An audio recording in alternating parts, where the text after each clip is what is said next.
Hi, it's Anne, and thank you for stopping by. As you can see, I am in a forest of Christmas trees right now. I discovered this little way of making these little paper Christmas trees out of book pages and other things just a few days ago, and I've been going crazy making them because they are so much fun.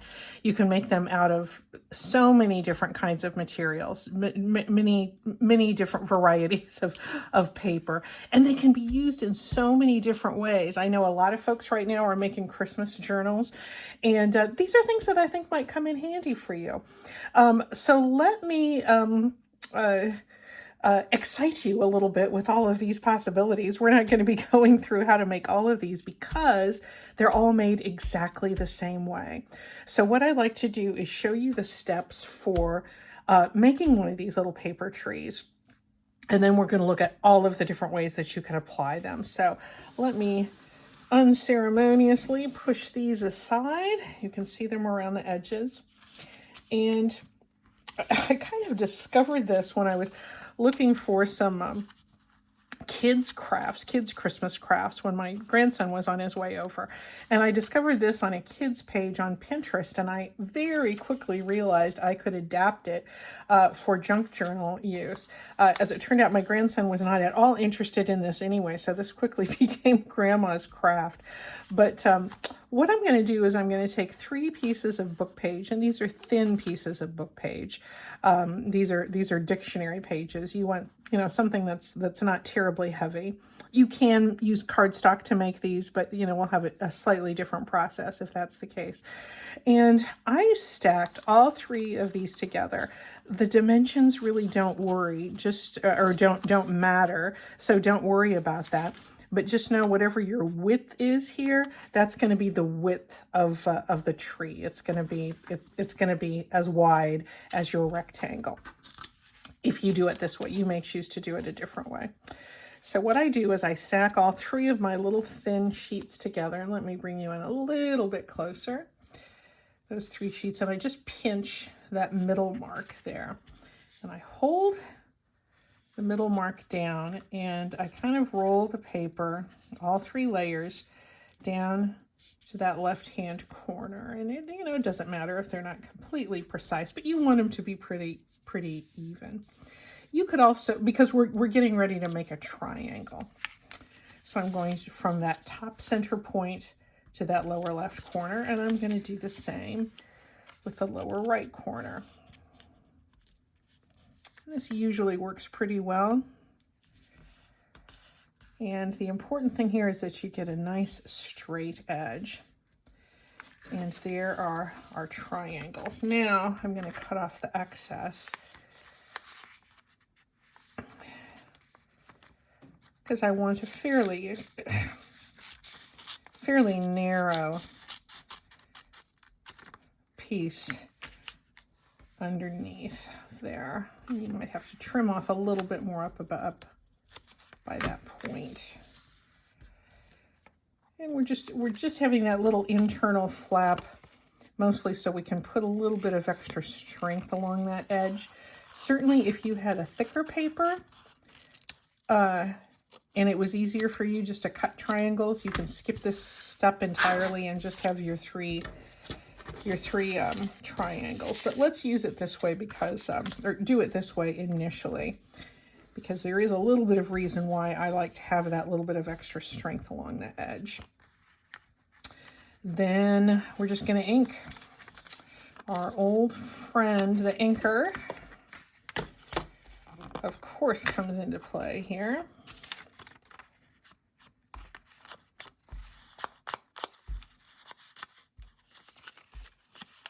How many hours do we all watch each other ink on our videos?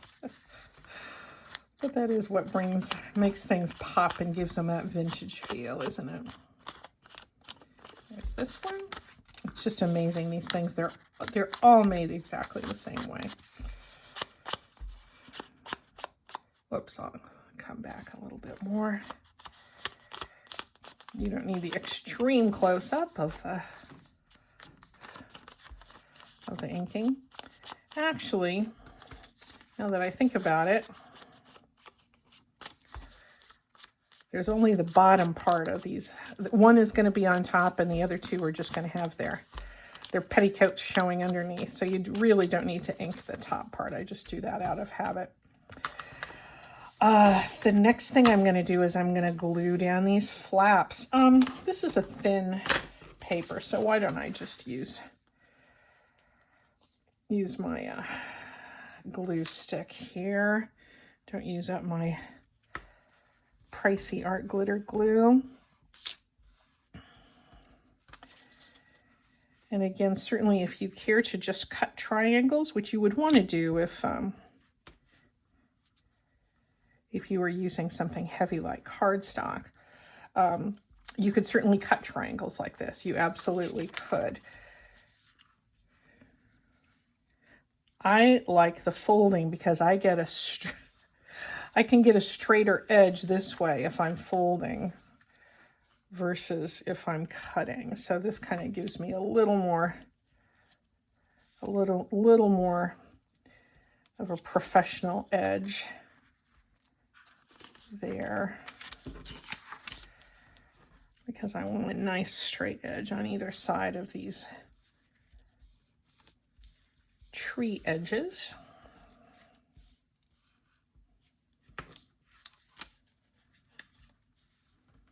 There we go. That's the bulk of it.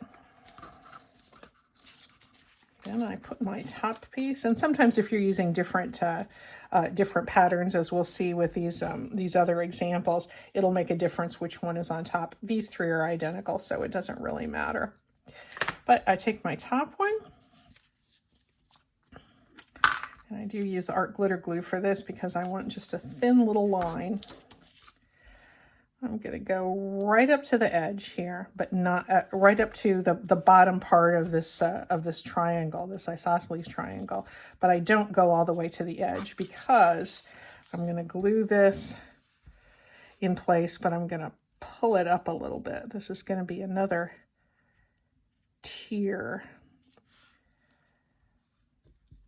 of that tree. And then I'm going to do the same with this. I do not put the glue all over, and in a moment I will show you why. Oops, and put that upside down. And about the same distance up. And you can see here we have the silhouette that we want of our pine tree. That's it. That's it. Now, why didn't we put glue all over the back? Well, I just leave those open, and I'll tell you why. Sometimes I want to glue the whole thing down, and sometimes I just want to glue the little tips there. Because this piece can become a tuck spot where you can put little, let's say I wanted to put this family photo underneath there. I want to make certain that I've got some openings there between my layers of Christmas trees. So I'm going to go ahead, but you know, sometimes if you're going to use it for a different purpose, you glue them down. But I'm going to glue just the tips here. You just don't really need glue anywhere else unless you're gluing the whole thing down. But we'll look at different ways that can happen. Let's put a trunk on this. I usually make my trunks torn, so I just keep a little piece handy of some brown. This is cardstock, but it can be anything. It could be another scrap of dictionary page. Just something to give you the visual of that Christmas tree trunk.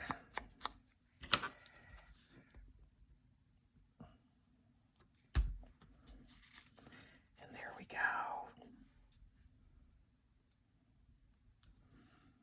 There's our perfect and easy silhouette. You could make them wonky if you wanted. Just have fun experimenting with these. But this is the basic construction, and all of those that you saw on my desk that are still there are constructed this exact same way. I've been having so much fun making these. You can use book page. You can use, this is wrapping paper. This is music paper.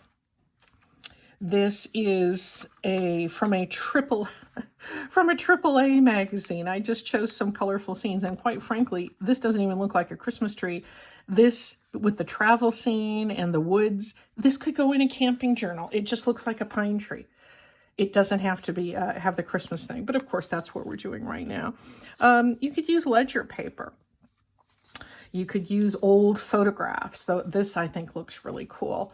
Old photographs from an old encyclopedia. I just used 3 different black and white photographs, and that's fun. You can stencil on top of book page. Let's look at some ways that we can use these. The first way that seemed to make the most sense for me was to make a tag, and I put a little, I decorated with a lot of just punched out circles that I got from some glitter paper, and I took an old Christmas card from a year or 2 ago and just punched out small circles and just made little ornaments. With this one, because I wanted to use it as a tag, I did back the whole thing with some brown wrapping paper, so I can write on this, and I think this makes a really, really cute tag. Let's look and see how that might look in a Christmas journal. There we go. That would be fun, to be paging through your Christmas journal and just have this kind of fun tag to pull out. You could journal about anything there. Let's say that we wanted to have a journal card. I'm going to go back to this black and white photo, and I prepped a journal card. I mean, I could just put, paper writing space on the back just like this and have it be shaped. I have those little flappy things still open here because I didn't exactly know what I wanted to do with this one. But since I'm gonna be sealing this down on this card, I'm just gonna put the glue all over it. I could leave some of these sides open so I could use it as a tuck spot. We have several other places we're going to be doing that, though. So I'm just going to be somewhat generous with this glue. And this is just a piece of cardstock that I put brown wrapping paper on the back. I have this decorated with just a bunch of little inexpensive adhesive stars, and I think the silver stars look nice on this old black and white photo. I did ink the edges. There we go. This is constructed the exact same way. You might want to go through like I'm doing here and squeeze those corners down a little bit more.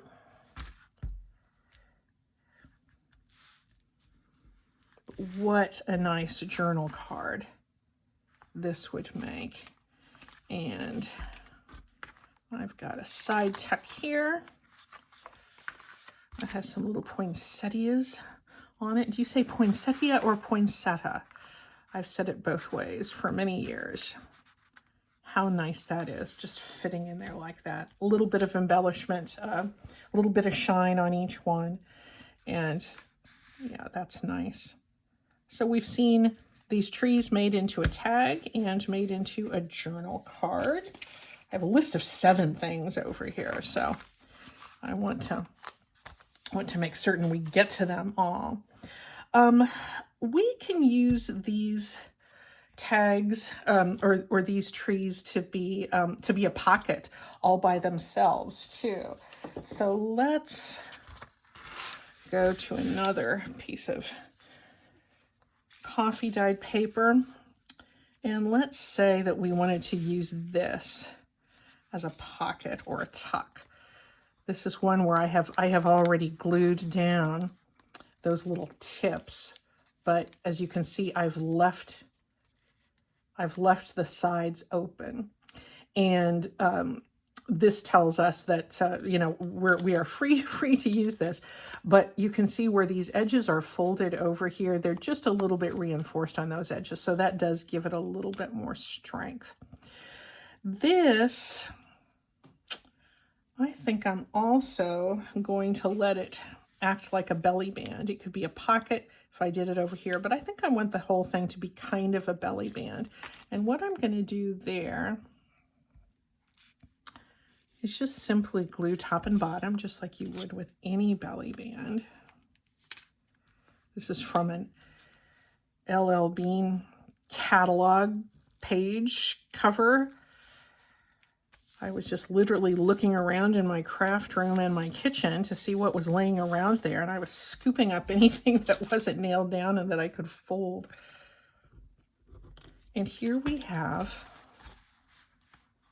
this cute little piece that can be a belly band. What shall we put behind there? I think I have a few things sitting around here. This might be a little bit too big. Actually, that'll fit. That would fit. That's the belly band that goes all the way underneath. What if I wanted to tuck something in those little side tucks? I can, or those little layered pieces, though, because those can be little tuck spots. Some relatives there on one side. What if I wanted to put my cousin on the other side?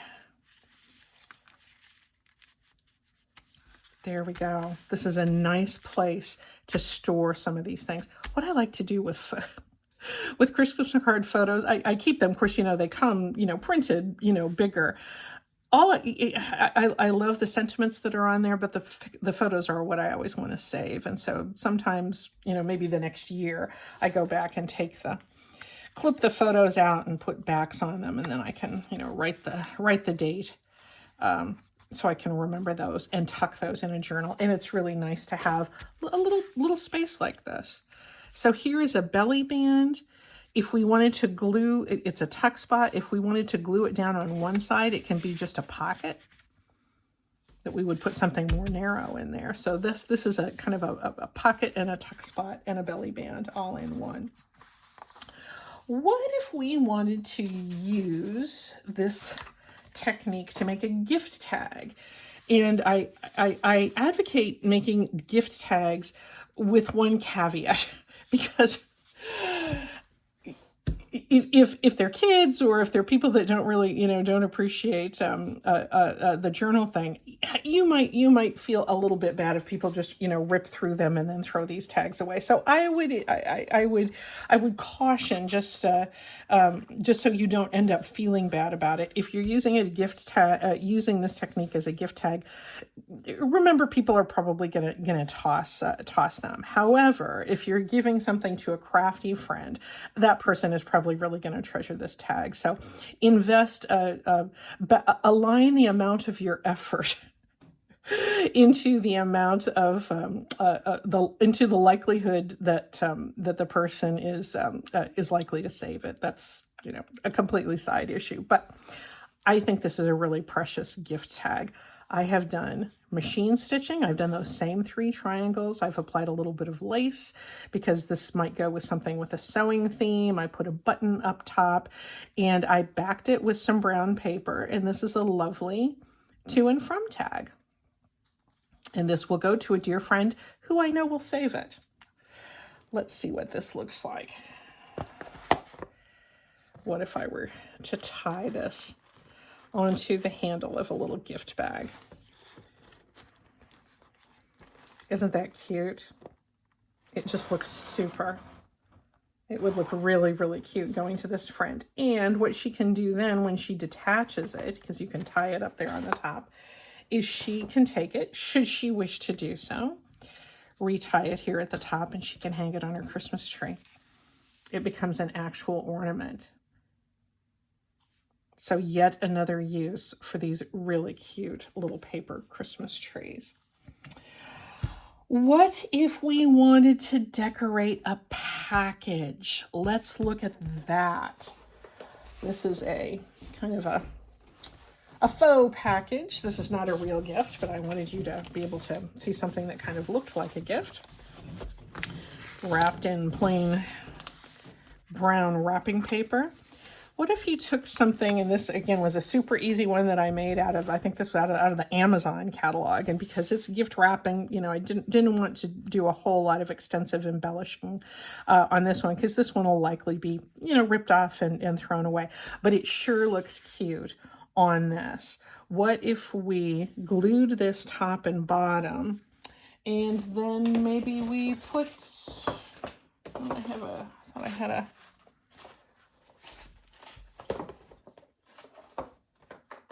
there we go. What if we put a little card? We left it, you know, kind of like a belly band, but we could slip a little card underneath to the person to go with the gift. Or maybe we could add a little Merry Christmas sentiment here. I've got a couple from, we can put a little banner there saying celebrate. We could do a little Merry Christmas just there going over that edge, or maybe put a little bit of color behind it.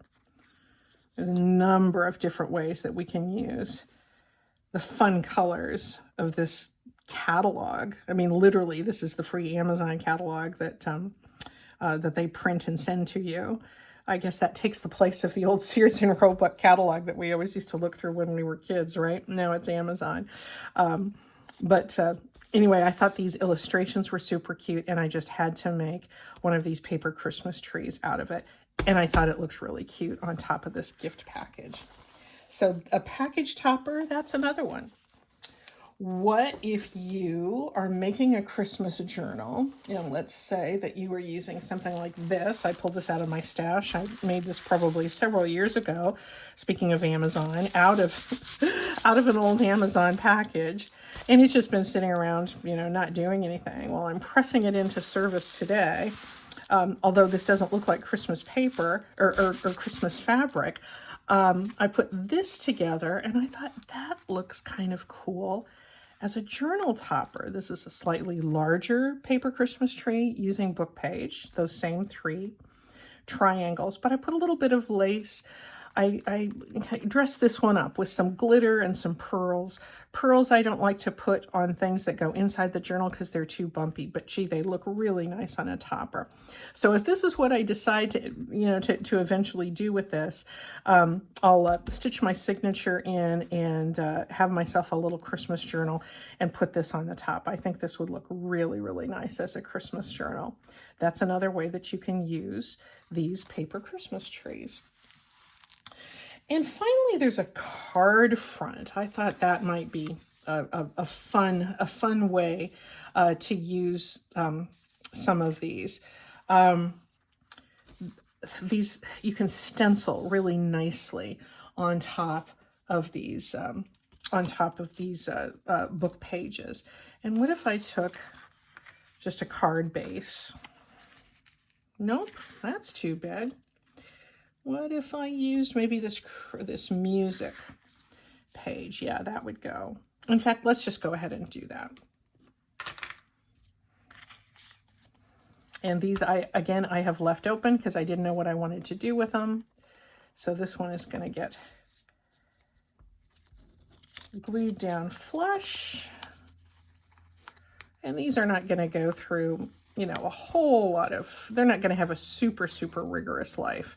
So you don't need, you know, to use your super heavy duty glue, but you want it somewhat secure. It's gotta last through the season sitting on somebody's mantle, right?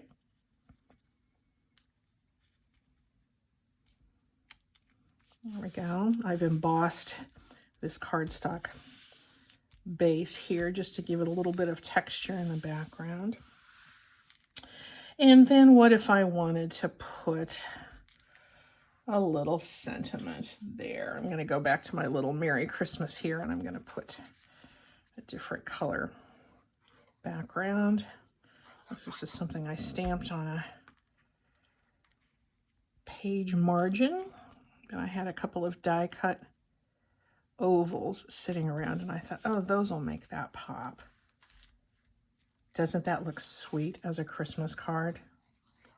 I wonder who's going to get that this year.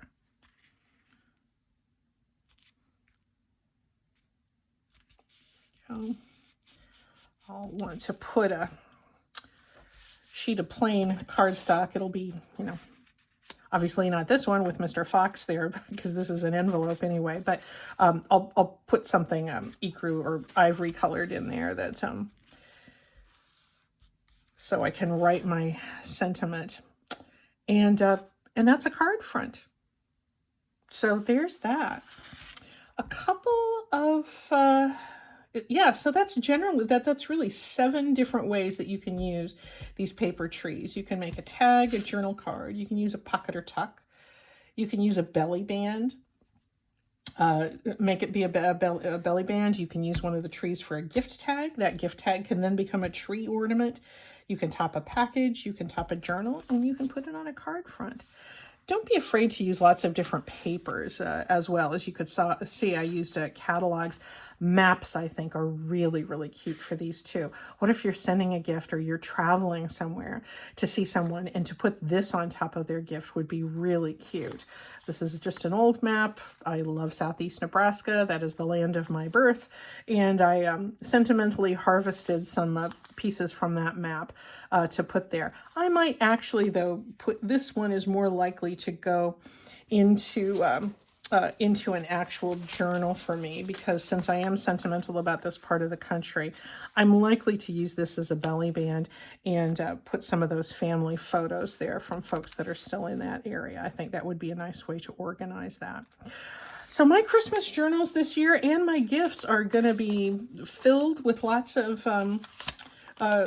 paper Christmas trees. What do you think? Do you think this is something you can use? Decorate them, using old cards. I tore, used torn edges for the bottom of this one just to make it a little bit different. If you decided to make them out of old cards, you might use a deckled edge scissors or something like that. You could have like a whole grove of little trees together on a journal front, or on the top of a package. If you wanted to do that, you could group them together to be little forests. There's just no end to where you could go with these. And if you're anything like me, once you start making them, you may not be able to stop. So be forewarned that they're somewhat addictive. But I think they're super cute. Great for junk journals, great for any kind of holiday correspondence, and a really, really good way to use up book pages. That's it for now, guys. Thank you so much. Talk to you soon.